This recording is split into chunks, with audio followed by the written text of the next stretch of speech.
एक मेरे में एक फनी बोन है, और वो फनी बोन एक्चुअली किसी ने एक्सप्लॉइट नहीं किया था। जस्ट मोहब्बत में वो थोड़ा एक्सप्लॉइट हुआ था, हाँ। और जस्ट मोहब्बत में हमने थोड़े अलग अलग रोल्स भी किए थे, तो उसमें कभी बच्चा बनी, कभी कुछ और बनी, तो इट वाज वेरी नाइस। लेकिन ये एक्चुअली किसी ने एक्सप्लॉइट नहीं किया था। और मार्कन अधिकारी सर और राजन वागधरे सर ने मेरे को कॉल किया और उन्होंने कहा कि हम आपको कॉमेडी शो के लिए मिलना चाहते हैं। मैं पागल हो गई, बिकॉज मैंने कहा कि मेरा एक फनी साइड है और ये आज तक किसी ने टैप नहीं किया है। और मैंने कभी भी, आप मेरे पूरे करियर में देखो, मैंने कभी भी दो किस्म के रोल कभी नहीं किए हैं। हमेशा मैंने कुछ ऐसे किया है जो विच ब्रेक्स द मोल्ड। और सांस के बाद तो people used to take their husbands and run the opposite direction. तो मैंने कहा मैं किसी को खाने नहीं, मैं आज तक एक वो थोड़ा सा वो है इमेज है जो उनको लगता है कि I am really this character, जो मैं नहीं हूं, लेकिन एक लोगों के दिमाग में पता नहीं वो चीज घर कर गई।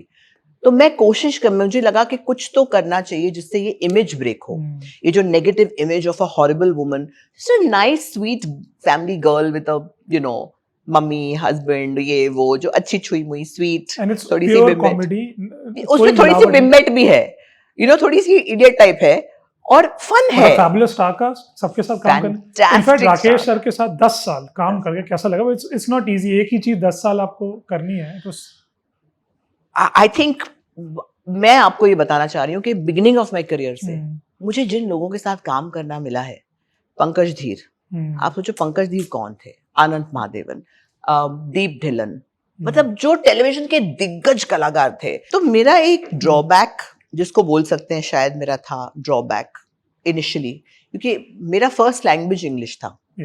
हिंदी मैं बोल सकती थी, लेकिन हम लोग इतना ज्यादा हिंदी घर पे बोलते नहीं थे, और बिकॉज मैं महाराष्ट्र में बड़ी पली हूँ तो यहाँ पे मराठी का ज्यादा चलन था। पंजाबी है, वैसे मैं पंजाबी हूँ, और तो मुझे मतलब हिंदी इतनी रवा नहीं थी मेरी।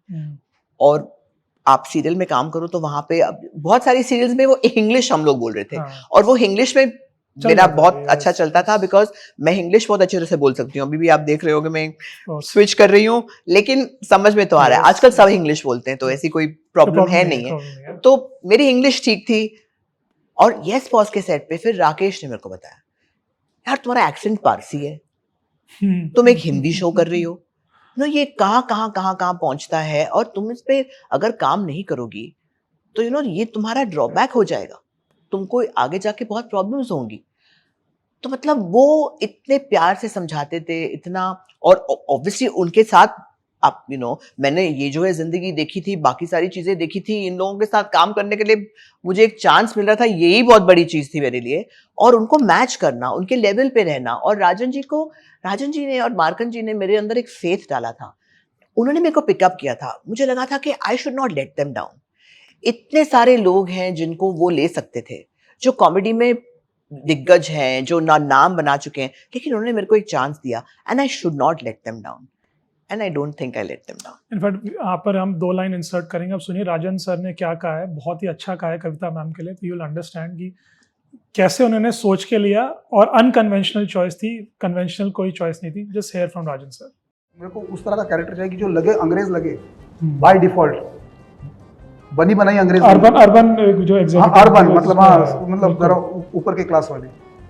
तो मैंने उनसे अपॉइंटमेंट ली, बोला कविता जी मिलना है करके। मतलब क्या कर रहे हैं आप, टेलीविजन अच्छा है ये।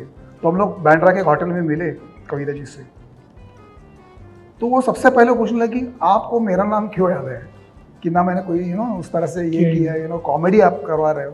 तो मुझे कहीं ना कहीं लग रहा है कि ये कैरेक्टर के लिए आप फिट हो, और रही बात कॉमेडी को हम लोग करवा लेंगे, कोई प्रॉब्लम नहीं है। बनी बनाई अंग्रेज। अरे